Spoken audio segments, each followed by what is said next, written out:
యోహాను సువార్త 11వ అధ్యాయం 4వ వచనం.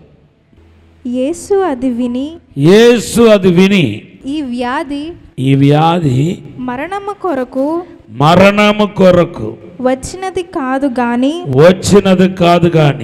దేవుని కుమారుడు దాని వలన మహిమపరచబడునట్లు దేవుని మహిమ కొరకు వచ్చిదినెను. 6వ వచనం. అతడు రోగి అయి ఉన్నాడని యేసు వినినప్పుడు తానున్న చోటనే ఇంకా 2 దినములు నిలిచెను. రైట్. మన ఒక సమస్యలను, ఒక పోరాటాన్ని, ఒక శోధనను మనం చూడటం వేరు. దేవనామానికి స్తోత్రం. మన యొక్క భవిష్యత్తు గురించి మనం ఆలోచించటం వేరు, దేవుడు ఆలోచించటం వేరు. ఇక్కడ చూడండి, యోహాను సువార్త 11వ అధ్యాయం 6వ వచనంలో లాజరు రోగిగా ఉన్నాడని తెలిసిన తర్వాత ఇంకా 2 రోజులు ఆలస్యం చేస్తున్నాడు. ఒక బంధుడు, దగ్గరవాడు బాగలేదు, సీరియస్గా ఉన్నాడని వింటే ఎంత పరిగెత్తాలి అసలు. ఇక్కడ యేసుక్రీస్తు ఒక ప్రేమ ఎలా కనపడుతుంది అంటే నీళ్లు కారిపోయిన ప్రేమలా కనపడుతుంది, ముందులాగా లేనట్టు కనపడుతుంది. హల్లెలూయా. ఎస్ అండి, మరియా మార్తను దేవుడు లాజరును చాలా ప్రేమించాడు, but not like before. Martha ఇంటికి పరిగెత్తాలి ఇప్పుడు యేసు, కానీ 2 గంటలు కాదు, 2 గంటలు కాదు, ఏగదాటిగా యేసు ఎంత ఆలస్యం చేసి వస్తున్నాడంటే 2 రోజులు ఆలస్యం చేసి వస్తున్నాడు. మరియా మార్త మీద ఉన్న ప్రేమ ఇప్పుడు లేదనుకుంటున్నారా? యేసు లాజరు మీద ఉన్న ప్రేమ తగ్గిపోయింది అనుకుంటున్నారా? గట్టిగా ఒక హల్లెలూయా చెప్పండి. చూడండి 3వ వచనం. అతని అక్క చెల్లెండ్రు, ప్రభువా ఇదిగో నీవు ప్రేమించువాడు. హల్లెలూయా. నీవు ప్రేమించువాడు. లాజరు ప్రేమించాడో లేదని మాకు తెలియదు, మేము ఎప్పుడు చూడలే, నిన్ను ప్రేమించినట్టు మేము ఎప్పుడు చూడలేదు, కానీ నువ్వు ఆయన ప్రేమిస్తున్నావు. యేసును ఒక వ్యక్తి ప్రేమించి ఆ వ్యక్తి ప్రతిఫలముగా యేసు ఆ వ్యక్తిని ప్రేమిస్తే దట్ ఈస్ డిఫరెంట్. యేసును ఒక వ్యక్తి ప్రేమించి ఆ వ్యక్తిని యేసు ప్రేమించటం వేరు. ఆ వ్యక్తి ఏమాత్రం ప్రేమించకుండా తనే ప్రేమిస్తున్నాడు, యేసే ప్రేమిస్తున్నాడు. లాజరు ప్రేమించినట్టుగా మనకు కనపడట్లేదు. యేసును ప్రేమించినంతగా లాజరు ఆత్మీయతలు ఎదుగులేదేమో అనుకుంటున్నాను. అందుకొరకే లాజరుని యేసు ప్రేమిస్తున్నాడు. నేను ప్రేమించినట్టుగా నా పిల్లోడు ప్రేమించాలని ఏ తల్లిదండ్రులు కోరరు, ఎందుకంటే ఇంకా ఆ వయసు ఏమవలేదు, రాలేదు. ఇప్పుడు లాజరు కూడా అదే పరిస్థితిలో ఉన్నాడు. ఇంకా యేసు ప్రేమించినట్టుగా తన ప్రేమించే ఆ స్థాయిలో లేడయేమో, అందుకొరకు యేసే ప్రేమించుకుంటూ వస్తున్నాడు. కొట్టండి గట్టిగా చెప్పాలి హల్లెలూయా. లాజరు మాత్రం యేసు ప్రేమించాడు అనుకుంటున్నారా? యేసు లాజరు మాత్రం కాదు, మరియా మార్తను కూడా ప్రేమించాడంట. 5వ వచనం. యేసు మార్తను ఆమె సహోదరిని లాజరును ప్రేమించెను. యేసు లాజరును ప్రేమించినట్టే మరియాను మార్తను ప్రేమించాడు. యేసు ఆలస్యం చేసేది ఎవరి కోసం? మేరీ కోసమా, మార్తా కోసమా, లాజరు కోసమా? ఎవరిని ఎక్కువ ప్రేమించాడో, ఎవరిని ఎక్కువ ప్రేమిస్తున్నాడో, ఎవరి మీద ఎక్కువ ఆశ పెట్టుకున్నాడో, ఎవరిని ఎక్కువ తన సాధనంగా వాడుకోవాలనుకుంటున్నాడో వారి విషయంలోనే ప్రభు ఆలస్యం చేస్తాడు. లాజరు రోగిగా ఉన్నాడని తెలిసిన తర్వాత ఇంకా 2 రోజులు ఆలస్యం చేస్తున్నాడు ప్రభు. నేను ఇప్పుడు ఏం అడుగుతున్నానంటే, ఎవరి కోసం ఈ ఆలస్యం? ఎవరిని బాధ పెట్టాలని ఆలస్యం? ఆయన ఆలస్యం చేస్తాడు. వాగ్దానం నెరవేర్చడంలో ఆలస్యం చేస్తాడు, ప్రవచనం నెరవేర్చడంలో ఆలస్యం చేస్తాడు. గట్టిగా హల్లెలూయా చెప్పండి. ఎవరిని ఎక్కువ ప్రేమించుతున్నాడు? లాజరునే ఎక్కువ ప్రేమించాడు. దానికి ఉదాహరణ ఏంటంటే 3వ వచనం. అతని అక్క చెల్లెండ్రు, ప్రభువా ఇదిగో నీవు ప్రేమించువాడు రోగి అయి ఉన్నాడని ఆయన యొద్దకు వర్తమానము పంపిరి. వేరొక ట్రాన్స్లేషన్ ఏమన్నదో తెలుసు? నీ స్నేహితుడు, నువ్వు ప్రేమించు వాడును నీ స్నేహితుడైన లాజరు. యేసు ముగ్గురిని ప్రేమించాడు. ఆయన మార్తా యేసును వెంబడించే శిష్యురాలు అనుకోవచ్చు మనము, మరియా యేసు ఒక భక్తురాలు అనుకోవచ్చు మనము. కానీ లాజరు యేసు చేత ప్రేమించబడుతున్నాడు. అంతేకాదు యేసు ఒక స్నేహితుడు అని మనకు అర్థమవుతుంది. Is a friend of Jesus. 3 steps ఉంది. 3వ మెట్ల నుండి మరియా మార్తా దేవుని ప్రేమను పొందుకుంటున్నారు. కానీ లాజరు మాత్రం దేవుడికి దగ్గర ఉంటూ దేవుని ప్రేమను పొందుతూ దేవుని ఒక స్నేహితుడిగా ఉంటున్నాడు. ముగ్గురులో భక్తి పరులు మనకు ఎవరో తెలియదు, కానీ బట్ దేవుని ప్రేమ ఎవరికి ఎక్కువ ఉంటుందంటే, ఎవరైతే అభాగ్యులో, ఎవరైతే ఇంకా యేసు చూపించే ప్రేమ చూపించలేని బలహీనులుగా ఉన్నారో వాళ్ళకే ఎక్కువ ప్రేమ ఉంటుంది.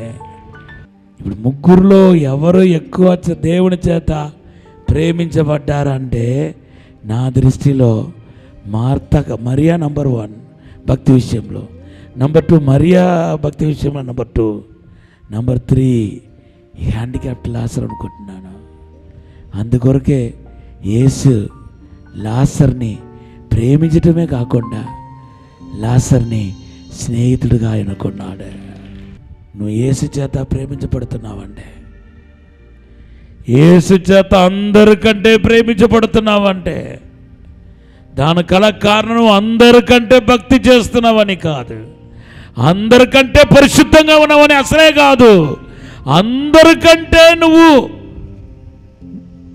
ఉపవాసం ఉంటున్నావని కూడా కాదు, అందరికంటే ఎక్కువ నువ్వు కానుకలు ఇస్తున్నావని కాదు, అందరికంటే నువ్వు బలహీనుడుగా ఉన్నావు కాబట్టి నిన్ను అందరికంటే యేసు ఎక్కువ ప్రేమిస్తున్నాడు.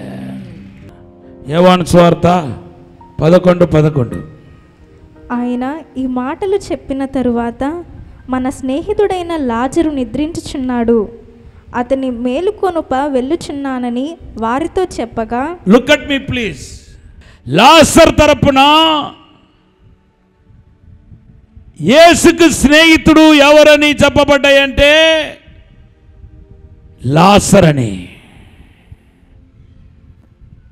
మార్త ఒప్పుకుంది, మరియా ఒప్పుకుంది. ఆమెను చెప్పండి. లాజరు కూడా ఒప్పుకున్నాడు. ఆమె ఆ యొక్క ఊరిలో స్నేహితుడు ఉన్నాడు, బేతేల్లో స్నేహితుడు ఉన్నాడు. ఆ స్నేహితుడు మార్తా కాదు, మరియా కాదు, లాజరు. యేసయ్యను ప్రేమించాలని ఆశ ఉంది, యేసయ్యను ప్రేమించాలని కోరిక ఉంది, ఇంకా యేసు దగ్గరికి వెళ్ళాలని ఆశ అయితే లోపల దగదగదగ మండిపోతుంది. అయ్యో ఇంకా నేను ప్రార్థన చేయాలి, ఇంకా నేను దేవుని దగ్గరికి రావాలి, ఆరాధన చేయాలి, ఇంకా మేము కుటుంబంగా కలిసి ఇంకా ఆయనకు దగ్గర చేరిపోవాలి, ఏదో ఒకటి దేవుని కోసం పని చేయాలి, సేవ చేయాలని ఆశ అయితే లోపల మండిపోతుంది, కానీ చేయలేకపోతున్నారు. అటువంటి దయనీయ పరిస్థితులు ఎవరైతే ఉన్నారో వారే దేవుని దృష్టిలో లాజరు. వారే యోహాను సువార్త 11వ అధ్యాయం 11వ వచనంలో చెప్పబడిన లాజరులు వాళ్ళే. వారినే యేసయ్య ఎక్కువ ప్రేమిస్తాడు. రోగులను తర్వాత, పాపుల తర్వాత ఆ ప్రేమ వేరు. యేసు కోసం పని చేయాలని మనసు ఉండి, యేసుని ఎక్కువ ప్రేమించాలి మనసు ఉండి, యేసు కోసం పరిశుద్ధంగా ఉండాలి, యేసు కోసం నమ్మకంగా ఉండాలి, యేసులో ఎదగాలి, యేసులో బలపడాలి, ఇంకా అభిషేకం పొందుకోవాలి, ఇంకా ఆత్మ పొందుకోవాలి, ఇంకా వరాల చేత నింపబడాలని ఆశ తప్పన నీలో ఉండి ఆ భక్తి చేయలేని పక్షముగా ఎవరైతే ఉన్నారో నీ ఆశను చూసిన దేవుడు నిన్ను ఎక్కువ ప్రేమిస్తాడు. కీర్తన 27:4 అంటున్నాడు, యెహోవాతో ఒక వరం అడిగితిని, జీవితకాలమందు యెహోవా మందిరములో నివసింపగోరుచున్నాను. ఆ ఆశ చాలు నిన్ను యేసు ఎక్కువ ప్రేమించడానికి. నంబర్ 2, యేసు లాజరును ఎక్కువ ప్రేమించడానికి గల కారణం, యేసు చేత ప్రేమించబడిన వాళ్ళైతే యేసు ప్రభు ప్రేమించబడటం మాత్రం కాదు, యేసు ప్రేమించబడటం మాత్రం కాదు, యేసుకు ఒక స్నేహితుడు. అది ఎవరి నోటి నుండి వింటున్నాం? స్వయంగా యేసు నోటి నుండే వింటున్నాం, యోహాను సువార్త 11:11లో. కాబట్టి యేసు ప్రేమించటమే కాదు, యేసు ఒక స్నేహితుడుగా కూడా ఉన్నాడు. లాజరును ఎక్కువ ప్రేమించడం అనే దానికి రుచి ఏంటంటే, మరియా, మార్తా, ఊర్లో ఉన్న వాళ్ళు ఇంకెవరెవరైతే ఉన్నారో వాళ్ళందరినీ యేసు ప్రేమించాడేమో, కానీ లాజరు మాత్రం స్నేహితుడిగా ఎన్నుకున్నాడు. నీ విషయంలో దేవుడు ఆలస్యం చేస్తున్నాడని కలవరపడవద్దు. ఈరోజు పరిశుద్ధాత్మ దేవుడు మాట్లాడుతున్నాడు. యోహాను సువార్తలో రాయబడిన 11వ అధ్యాయంలో రాయబడిన లాజరు యొక్క ఆ యొక్క ఇన్సిడెంట్ని ఒకసారి జ్ఞాపకం చేసుకోండి. లాజరు రోగిగా ఉన్నాడని తెలిసిన తర్వాత బైబిల్ చెప్తుంది, యోహాను సువార్త 11వ అధ్యాయంలో ఆయన రోగిగా ఉన్నాడని తెలిసిన తర్వాత 4వ వచనంలో 11:4లో ఇంకా ఆలస్యం చేశాడంట. ఆలస్యం చేయడానికి గల కారణం బైబిల్ చెప్తుంది, మార్తాను యేసు ప్రేమించాడు లాజరును ప్రేమించినట్టు, మరియాను ప్రేమించాడు లాజరును ప్రేమించినట్టు. ఎందుకంటే యోహాను సువార్త 11:6లో మనం చూస్తున్నాం. కానీ 11:11లో మాత్రము బైబిల్ రాయబడి ఉంది, యేసు చెప్తున్నాడు, నా స్నేహితుడైన లాజరు అంటున్నాడు. అంటే మరియా, మార్త కంటే ఎవరు ఎక్కువ ప్రేమించారంటే లాజరుని ఎక్కువ ప్రేమించాడని అర్థమవుతుంది. ఈ ప్రేమించబడిన వారి జీవితంలోనే కొన్నిసార్లు యేసు ఆలస్యం చేస్తాడు. ఎవరిని ఎక్కువ ప్రేమిస్తున్నాడో వారి జీవితంలో కొన్నిసార్లు వాగ్దానాలు లేట్ అవుతాయి, ప్రవచనాలు లేట్ అవుతాయి. ఎవరిని ఎక్కువ యేసు ప్రేమిస్తున్నాడో వారి జీవితంలో నిలిచి దేవుడు అద్భుతం చేస్తాడు, ఆగి అద్భుతం చేస్తాడు, లేటుగా చేసి అద్భుతం చేస్తాడు. ఈ విషయం తెలియక ఈ రోజు నా జీవితంలో దేవుడు ఎందుకు ఆలస్యం చేస్తున్నాడు, వాగ్దానాలు ఎందుకు ఆలస్యం అవుతున్నాయి, ప్రవచనాలు ఎందుకు ఆలస్యం అవుతున్నాయి, నా జీవితంలో దేవుడు చేసిన ఆ వాగ్దానాలన్నీ ఎందుకు ఆలస్యం అయిపోతున్నాయని కలవరపడుతున్నావు, దిగులు పడుతున్నావు, బాధపడుతున్నావు. కానీ ప్రభు చెబుతున్నాడు, ఎవరైతే లాజరు లాగా ఎక్కువ ప్రేమించబడుతున్నారో వారి జీవితంలోనే కొన్నిసార్లు ఆలస్యం అవుతాయి దేవుని యొక్క వాగ్దానాలు, ప్రవచనాలు. వేద పండితులు చెప్పే కారణాలు చెప్తున్నాను. బైబిల్లో లాజరు విషయంలో ఎందుకు ఆలస్యం, ఇది బిబ్లికల్ ట్రూత్. వేద పండితులు ఏమంటున్నారంటే, లాజరు ఇలా లేపిన తర్వాత లాజరు యేసుప్రభువుకు శిష్యుడు అయిపోయాడంట. ఆ 120 మందిలో లాజరు కూడా ఉన్నాడంట. లాజరు పుట్టినప్పుడు అంట వాళ్ళ అమ్మ చనిపోయిందంట. అందరి చేత ఈయన తుణీకరించబడుతూ వచ్చాడంట, బాధపడుతూ వచ్చాడంట. నువ్వు ఎవరి చేత ఎక్కువ తుణీకరించబడతావో దేవుని చేత నువ్వు ఎక్కువ ప్రేమించబడతావు. నువ్వు ఎవరి చేత తుణీకరించబడతావో, ఎవరైతే నిన్ను త్రోసివేస్తున్నారో, ఏ కుటుంబం అయితే అందరి చేత మరి తక్కువ చూపు చూడబడుతుందో, ఎవరైతే నిన్ను త్రోసివేస్తున్నారో, ఎవరైతే నిన్ను గాయపరుస్తున్నారో, ఎవరు అందరి చేత ఎవరైతే నవ్వుకు పాలవుతున్నారో అటువంటి వాళ్ళు ఒకరోజు తల పైకెత్తుకులాగా దేవుడు చేస్తాడు. దేవుని యొక్క ఘనత ఎలా ఉండబోతుందంటే, నువ్వు ఎంతగా తిరస్కరించబడ్డావో, ఎంతగా నువ్వు గాయపరచబడ్డావో, ఎంతకు నువ్వు నలిగిపోవాల్సి వచ్చిందో అంతకు దేవుడు నిన్ను పైకి లేవనెత్తుతాడు, అంతకు నిన్ను ఆశీర్వదిస్తాడు దేవుడు. నేను కాదు, నాలో ఉన్న పరిశుద్ధాత్మ దేవుడు పలుకుతున్నాడు. మన లైఫ్లో ఎవరు తిరస్కరించబడకుండా ఉండలేరు, కానీ కొంతమంది ఎక్కువ తిరస్కరణకి గురి అవుతారు.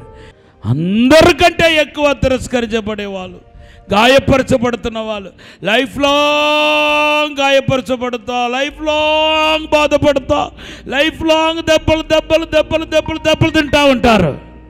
అటువంటి వాళ్ళు అందరు కాదు, కొంచెమంది ఉంటారు.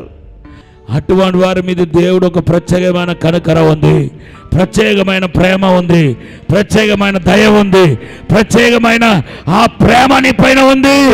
ఆ ప్రేమ నిన్ను హెచ్చిస్తాయి, నీకు అద్భుతం తీసుకుని వస్తాయి. ఒకనొకప్పుడు నువ్వు నీ కుటుంబము అందరికంటే హెచ్చించబడతారు, నువ్వు ఆశీర్వదించబడతావు. యేసు యొక్క అద్భుతాన్ని తన వ్యక్తిగత జీవితంలో లాజరు చూచిన తర్వాత బైబిల్ చెప్తుంది, యోహాను సువార్త 11వ అధ్యాయం 45వ వచనం, మరియ యొద్దకు వచ్చి ఆయన చేసిన కార్యమును చూచిన యూదులలో అనేకులు ఆయన యందు విశ్వాసం ఉంచిరి. కానీ వారిలో కొందరు పరిసయ్యుల యొద్దకు వెళ్ళి యేసు చేసిన కార్యములను గూర్చి వారితో చూడండి, బైబిల్ రాయబడి ఉంది, యేసు చేసిన కార్యాన్ని బట్టి అనేక మంది యూదులు యేసునందు విశ్వాసం ఉంచారంట. యేసు లాజరుకు చేసిన అద్భుతాన్ని బట్టి బైబిల్ చెప్తుంది, దేవుని బిడ్డలారా, యేసునందు విశ్వాసం కలిగిందంట. అదే బైబిల్ చెప్తుంది 12వ అధ్యాయం 10వ వచనం, లాజరును బట్టి యూదులలో అనేకులు తమ వారిని విడిచి యేసునందు విశ్వాసం. హల్లెలూయా! అద్భుతాలు చేసిన వాడి ద్వారా యేసునందు విశ్వాసం ఉంచుతున్నారు. ఇక్కడ అద్భుతాలు పొందిన వాడి ద్వారా యేసునందు విశ్వాసం ఉంచుతున్నారు. ఇప్పుడు ఎవరిద్దరు ఒకటయ్యారు? అద్భుతాలు చేసేవాడును అద్భుతాలు పొందేవాడును ఒకటైపోయారు. ఎవరైతే అద్భుతాలు పొందుతున్నారో వారే రేపటి యేసులాంటి సాధనమైపోతారు. యోహాను సువార్త 11వ అధ్యాయం 45వ వచనం బట్టి, అయితే అదే బైబిల్లో యోహాను సువార్త 12వ అధ్యాయం 10వ వచనం బట్టి లాజరును బట్టి కూడా యేసు ప్రభువును రక్షకుడుగా నమ్మారు. అంటే అద్భుతాలు చేసేవాడు, అద్భుతాలు పొందేవాడు కూడా ఒక సాధనంగా దేవుని చేతిలో వాడబడుతున్నాడు. కనుక నేను చెప్తున్నాను, ఈ రోజుకి అద్భుతాలు అవసరం, స్వస్థతలు అవసరం, ప్రవచనాలు అవసరం, హల్లెలూయా, దర్శనాలు అవసరం. అద్భుతాలు ఒక మనిషిని మహిమపరచడానికి కోసం కాదు, స్వస్థత ఒక మనిషిని మహిమపరచడానికి కోసం కాదు.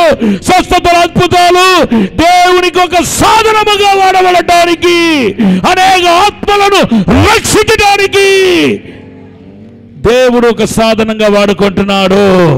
దేవుడు తన రాజ్యాన్ని ప్రకటించడం మాత్రం కాదు, అద్భుతాలు, స్వస్థతలు, మహత్కార్యాల ద్వారా దేవుడు ప్రూవ్ చేసుకుంటూ వచ్చాడు. ఈవెన్ శిష్యులు కూడా విని వెంటనే చేసే అద్భుతాలు, సూచక్రియల చేత దేవుడు వారితో ఉన్నాడని రుజువు అయిపోయింది. మార్కు సువార్త 16వ అధ్యాయము 19-20లో మనం చూస్తున్నాం. గట్టిగా హల్లెలూయా చెప్పండి. నిన్ను దేవుడు యేసులాంటి ఘనత నీకు కూడా ఇస్తాడు. లాజరుకి ఇచ్చాడు, నిన్ను ఆశీర్వాదకరంగా దేవుడు వాడుకుంటాడు. హల్లెలూయా. ఇంకొక సత్యం మీకు చెప్తున్నాను. మరియా మార్తా యొక్క ఆలోచన మేరకు, మరియా మార్తా యొక్క ప్రేరేపణ మేరకు, వాళ్ళ ఒక విజ్ఞప్తి మేరకు లాజరు రోగి ఉన్నప్పుడే వచ్చి ఉంటే కనుక యేసు ప్రభు బాగు చేసిన వారిలో కొన్ని వేల మంది రోగులను బాగు చేశారు. ఆ వేల మందిలో ఇతను కూడా ఒక్కడైపోయేవాడేమో. కానీ రోగి ఉన్నప్పుడు రాకపోవటం వలన ఆయన చనిపోవాల్సి వచ్చింది. లాజరు చనిపోవాల్సి వచ్చింది. అలా చనిపోయిన తర్వాత లేపటం వలన యూదులకు ఇది ఒక అద్భుతంగా కనపడింది, ఇది ఒక ఆశ్చర్యంగా కనపడింది. ఏ రోగి స్వస్థత పొందినప్పుడు యూదులకు కలుగని విశ్వాసం ఇప్పుడు లాజరు తిరిగి 4 రోజులు చనిపోయి తిరిగి లేచిన తర్వాత విశ్వాసం కలిగింది. లాజరు గనక మరియా మార్తా యొక్క ప్రార్థనను మన్నించి వెంటనే వచ్చి అలా ముట్టి బాగు చేసి ఉంటే గనక ఇంకా లాజరు యేసు ప్రభు ఈ 3.5 సంవత్సరాలు స్వస్థపరిచిన వారిలో కొన్ని వేల మందిలో ఒక్కడైపోయేవాడు, గాలిలో కలిసిపోయేవాడు. ఏ ఒక్కరికి చలన ఏర్పడేది కాదు. దేవుని అందు విశ్వాసం ఉంచడానికి వెళ్ళకుండా పోయేది. ఎప్పుడైతే ఆలస్యంగా వచ్చాడో అప్పుడు చనిపోయాడో, చనిపోయిన తర్వాత ఎప్పుడైతే లేపాడో, లాజరు లేపాడో, అప్పుడు అందరి కళ్ళు ఎవరి మీద పడ్డాయి అంటే లాజరు మీద పడ్డాయి. ఇల్లును వెతుక్కుంటా లాజరు కోసం వచ్చారట. ఇప్పుడు లాజరు బట్టి కొంతమంది యేసునందు విశ్వాసం ఉంచుతున్నారు. యోహాను సువార్త 12:10 బట్టి. అందుకొరకు ఆలస్యమైంది. నంబర్ 2, చనిపోగానే రావచ్చు కదా, 4 రోజుల తర్వాత వచ్చాడు. ఒక మనిషి చనిపోతే 4 రోజులు అయిన తర్వాత ఏమవుతాయి చెప్పి గూగుల్లో కొట్టాను. బ్లడ్ డైల్యూట్ అయిపోయాయంట, ముక్కులోను చెవులో నుండి బయటకు వచ్చేస్తాయంట. 4 రోజులు బాడీ ఉప్పిపోతుందంట. తర్వాత బాడీ ఏమవుతుందంట, గ్రీనిష్ అయిపోతుందంట, రంగు మారిపోతాయంట. ఇదన్నీ ప్రభుకు తెలీదా? ఇప్పుడున్న తెల్ల రంగు ఎర్రగా అయిపోయి ఉంటుంది. ఇప్పుడు ఒకవేళ మనం వెళ్తే కనుక బయటికి వస్తే కనుక ఇంకా అంత గ్రీనిష్ కలరే ఉంటుంది అనుకున్నాడా యేసు ప్రభు? ఇంకా ఉప్పిపోద్ది అనుకున్నాడా? చెప్పండి. ఉప్పిపోయిన దేహాన్ని మనం లేపితే కనుక ఇంకా బాడీ ఉప్పిపోయి బయటకు వస్తాడు అనుకున్నాడా? ఇవన్నీ చాలా కష్టం అనుకున్నాడా? లేదు. చనిపోగానే ఎందుకు రాలేదంటే ఇంకొక కారణం ఉంది. ఆల్రెడీ ఇద్దరిని లేపాడు. ఎవరు లేపాడు? నైన్ పట్టణంలో ఉన్న బీద విధవరాల యొక్క కుమారుని లేపాడు. లూకాసు వార్తలో 7:15 ఉంది. తర్వాత యాయిరు కుమార్తెని లేపాడు.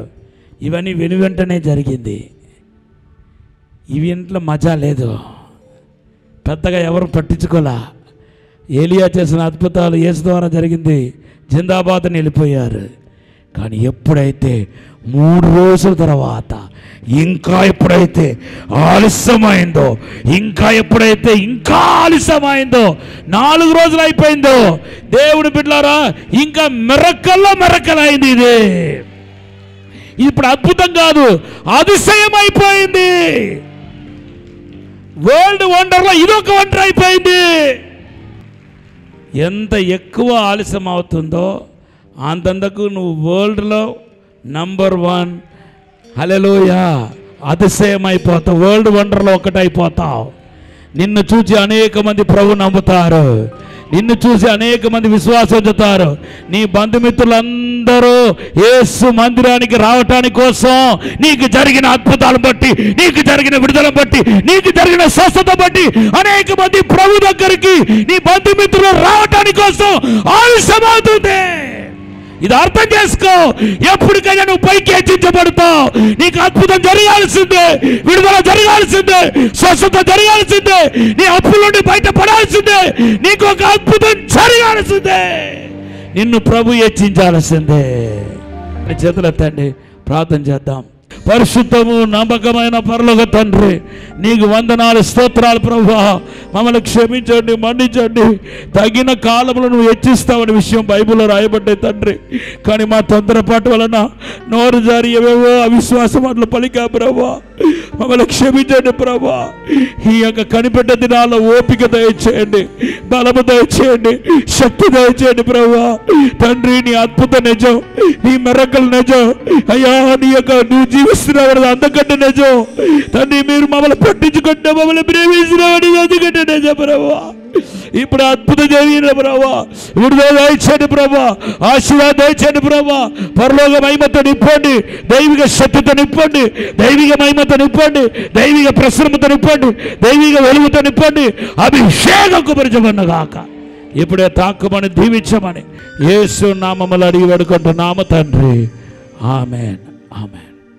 విజయవాడలో దహించు అగ్ని సేవకుల కూడిక ఆగస్ట్ 19వ తేదీన ఉదయం 10 గంటల నుండి ప్రారంభించబడును. ముఖ్య ప్రసంగికులు డాక్టర్ థామస్ గారు, దహించు అగ్ని మినిస్ట్రీస్, రాజమహేంద్రవరం. స్థలం కందుకూరి కళ్యాణ మండపం, జింకానా గ్రౌండ్స్, విజయవాడ.